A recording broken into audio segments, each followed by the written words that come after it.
These last several weeks have been a whirlwind of sexual abuse or harassment allegations. Harvey Weinstein was at the top of the pack, but we have the election year accusing of Donald Trump, now Kevin Spacey, and dredging up the old favorite Bill Clinton, George Bush Sr. for grab-assing, and recently Roy Moore, the Republican Senate candidate from Alabama, and already in the Senate, Al Franken. I have left out many, I'm sure, but a roster of who's in and who's grabby is not the point of this video. I want to start out by making two fairly obvious points.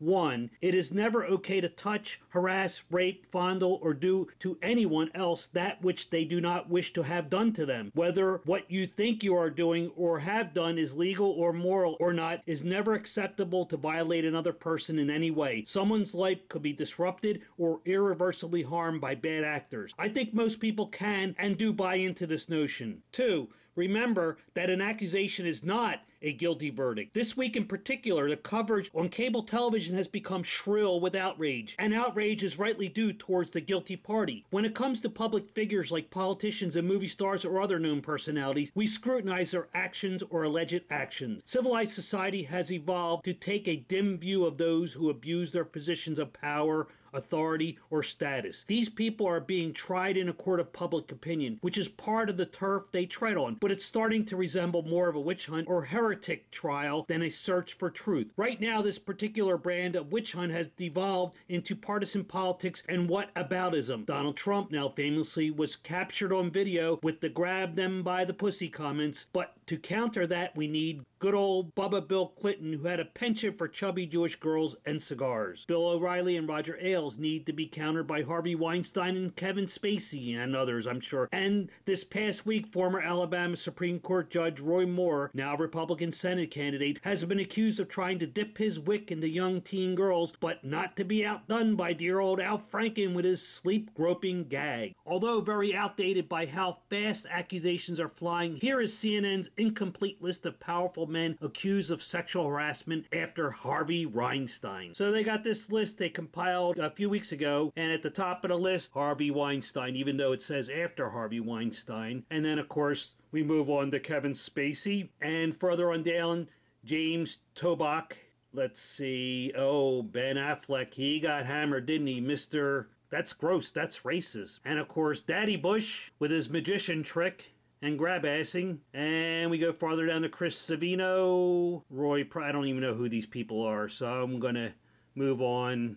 Mark Halpern and Michael Oreskes. I don't even know who some of these people are. Anyhow, you get the idea. The one thing that sometimes gets lost in the attack and counterattack of who's the creepiest pervert of the day, with fierce defense of the accused, is the lives ruined by people who are shits and abuse their position. Whether you consider him sincere or not, and in his defense, Al Franken pretty much apologized for his actions and appeared to want to be held accountable, but do not forget that every accused is the alleged perpetrator. Where prudishness and negative sexual worldviews were once the territory of the conservative religious right, they have been at least matched and possibly outdone by the hysterical, regressive left. When we step into the territory of outright rape, sexual abuse, harassment, and inappropriate behavior, there are some very clear areas of conduct unbefitting a human being. Purposefully interfering in another's life to their detriment is always wrong. There are, however, these little bitty gray areas that are getting much attention lately, such as looking at a person you are attracted to too much or not in the correct manner. Look, we're flesh and blood, and it's just human nature to think someone is hot or not. The gray areas get a bit more sticky when contact has been made. Everyone has their own set of boundaries and what they consider crossing the line. In the eyes of the law, there are clear areas, but personal relationships are fuzzy. You would think from all the hype that women are the only target of unwanted advances, and they likely are in the majority when it comes to this. What most men rarely, if ever, think about is when we are targets of the same. Outright criminal contact is not what I'm talking about. You see, and I know some are going to howl about this, men and women are different. Well, thank you, Captain Obvious. But I do not think that most guys pay attention to the things that women do. That is, when it happens. At home, at work, and play, men are often rough and tumble about things. We take the piss out of each other. We call each other names and are abusive in a friendly, from one bloke to another sort of way. Is this good? It is normal. It's possibly the main reason we probably don't notice when comments about how sexy we are made. Say, I gotta get me one of those.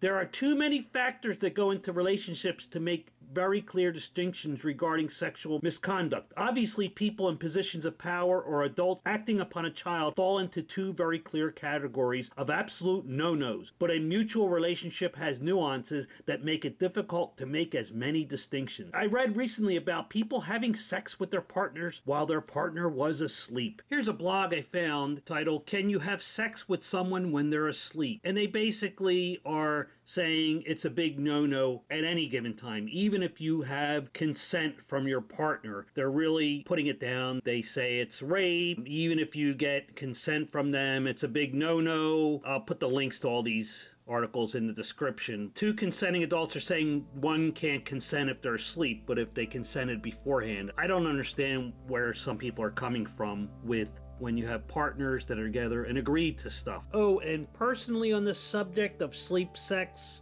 as the giver or the recipient of such an act, I am in favor. I think it's amazing when both parties consent, there's no issues. The author of this blog says it's an absolute no-no, even with the consent of both partners. This is just one example of the gray areas, and many of them are ridiculous. If you or your partner are fine with sleep sex, then go for it. The prunes are taking over the planet. So, people, keep your hands to yourself, unless those hands are wanted and welcome. And the other people, stop witch hunts until the accused have been found guilty. Goodbye.